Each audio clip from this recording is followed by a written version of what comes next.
നമസ്കാരം. ക്ഷേത്ര ദർശനം കഴിഞ്ഞ് വീട്ടിലേക്ക് മടങ്ങിയായിരുന്ന കുടുംബത്തെ കയ്യേറ്റം ചെയ്യുകയും കാർ തടഞ്ഞ് യാത്രക്കാരനെ കമ്പെടുത്ത് തലക്കടിച്ച് പരിക്കേൽപ്പിക്കുകയും ചെയ്ത കേസിലെ പ്രതിയെ അടൂർ പോലീസ് അറസ്റ്റ് ചെയ്തു. അടൂർ പെരിങ്ങനാട് നെല്ലിമുകൾ സ്വദേശിയായ മുകളുവിള വടക്കേതിൽ വീട്ടിൽ ജയകുമാറാണ് അറസ്റ്റിലായത്. ബൈക്കിൽ പോയ പ്രതി നെല്ലിമുകളിൽ വെച്ച് കാറിന്റെ മുമ്പിലായി നിയന്ത്രണം വിട്ട് മറിഞ്ഞു വീണു. ഇയാൾ റോഡിൽ അനക്കമില്ലാതെ കിടക്കുന്നത് കണ്ട് കാറിലുണ്ടായിരുന്നവർ പിടിച്ചെഴുന്നേൽപ്പിക്കാൻ നോക്കി. ഈ സമയം കാറിലുള്ളവരെ അസഭ്യം പറഞ്ഞുകൊണ്ട് ഇയാൾ ഡ്രൈവറെ കയ്യേറ്റം ചെയ്യുകയായിരുന്നു. കാറിലെ യാത്രക്കാർ തടസ്സം പറയാനെത്തിയ സമയം പ്രതി സമീപത്ത് നിന്ന് കമ്പെടുത്ത് യാത്രക്കാരന്റെ തലക്കടിച്ച് പരിക്കേൽപ്പിച്ചു. ക്രിസ്മസ് ദിനത്തിൽ ഉച്ചയ്ക്ക് 12 മണിയോടെയായിരുന്നു സംഭവം.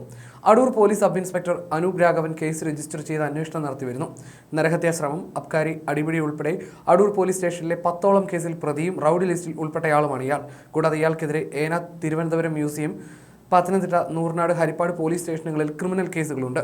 അടൂരിൽ എക്സൈസ് കേസിലും പ്രതിയാണ്. അറസ്റ്റ് ചെയ്ത പ്രതിയെ കോടതിയിൽ ഹാജരാക്കി.